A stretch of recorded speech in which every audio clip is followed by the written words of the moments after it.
क्योंकि मैं भी यहाँ का विश्वविद था, लेकिन संचालन का दायित्व मुझे सौंपा गया, इसीलिए मैं अभी तक संचालन कर रहा था।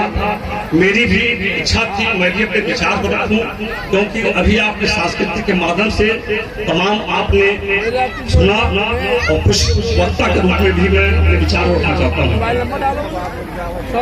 आदरणीय सभाध्यक्ष महोदय डॉक्टर साहब और दलितों के रहनुमा बस्ती सदर के विधायक महेंद्रनाथ यादव जी, जो आज इस सभा के मुख्य हैं, जो इसी कारण से अपनी उपस्थिति नहीं दर्ज कर पाए, उनके प्रतिनिधि के रूप में आदरणीय कलन दुबे जी का आगमन हुआ है। वो महोदय का आसन को असीम कर रहे हैं।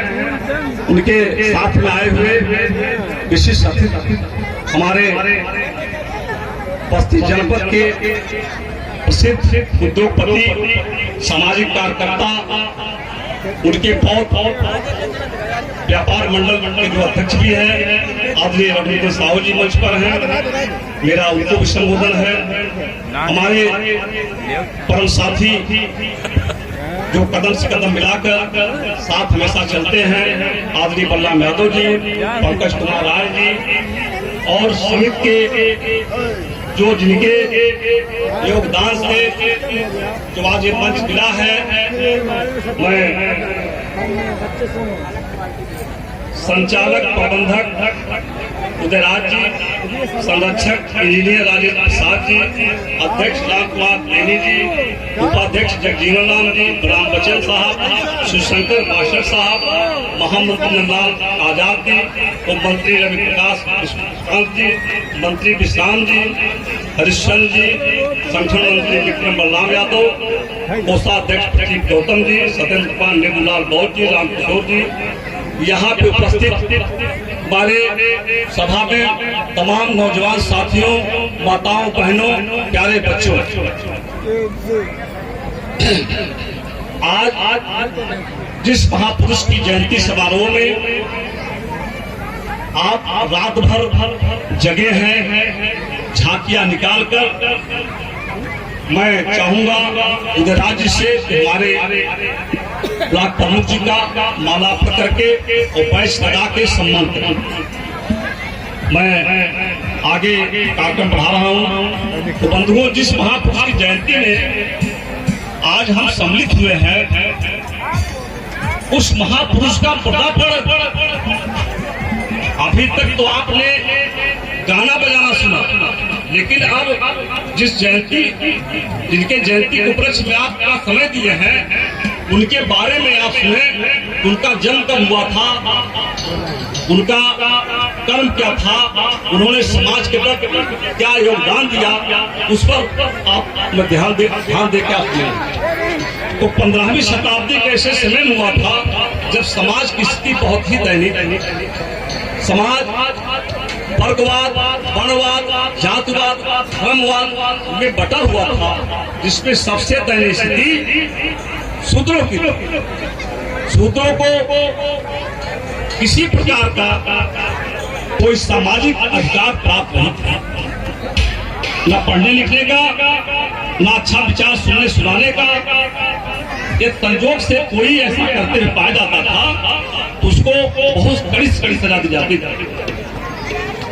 ऐसे समय में हमारे गुरु रविदास जी ने उस समय के तमाम संतों जो समाज सुधारक थे, उनको इकट्ठा किया और उनका नेतृत्व करते हुए समाज के अंदर एक स्वच्छ समाज की रचना के लिए उन्होंने अपने जीवन के अंतिम समय तक संघर्ष किया।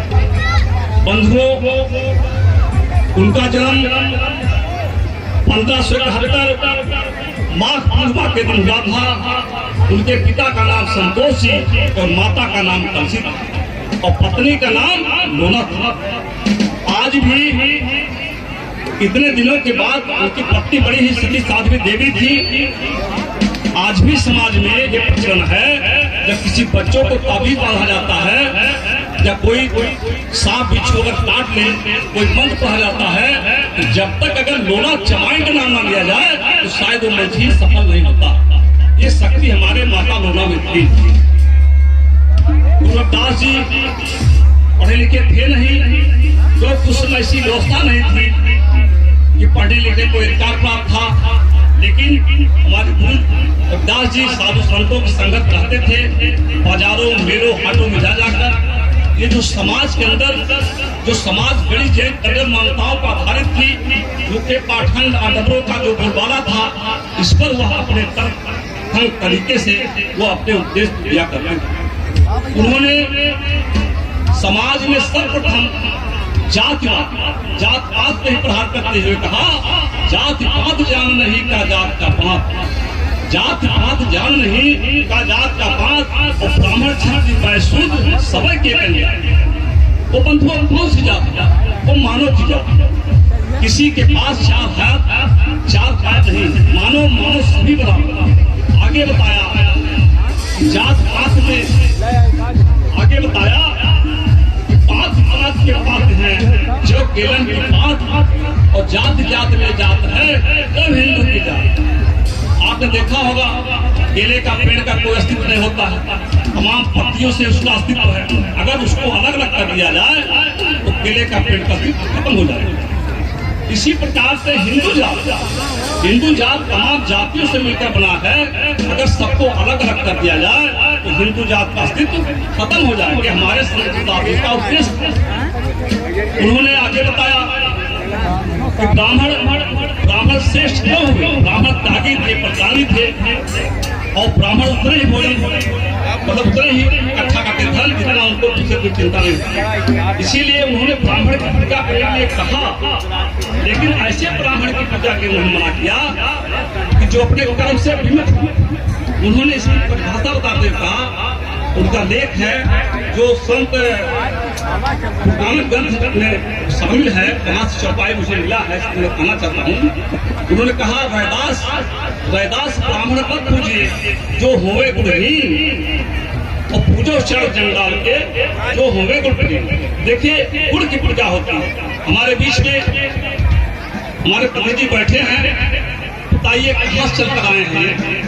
तो यही आज मंच की शोभा बढ़ा रहे हैं। देख कर्म बंधुओं, जैसे आज इतने दिनों के आजाद होने के बाद भी ऐसे कुछ चापलूस हैं, चाहे नेता के यहाँ, चाहे मंत्री के यहाँ, चाहे अधिकारी के यहाँ, जो इधर उधर की बात करते हैं। तो उस समय तो सामंतवादी व्यवस्था, कुछ ऐसे लोग थे जो बनारस के काशी के राजा वीर सिंह से जाकर यह शिकायत किया कि महाराज बड़ा अनर्थ हो रहा है, बड़ा अनर्थ हो रहा है, रविदास तो धर्म के विरुद्ध कार्य कर रहा है। राजा करते छूटे हमारे रविदास जी को दरबार में हाजिर हुए, उन्होंने पूछा ऐसा रविदास क्यों करते?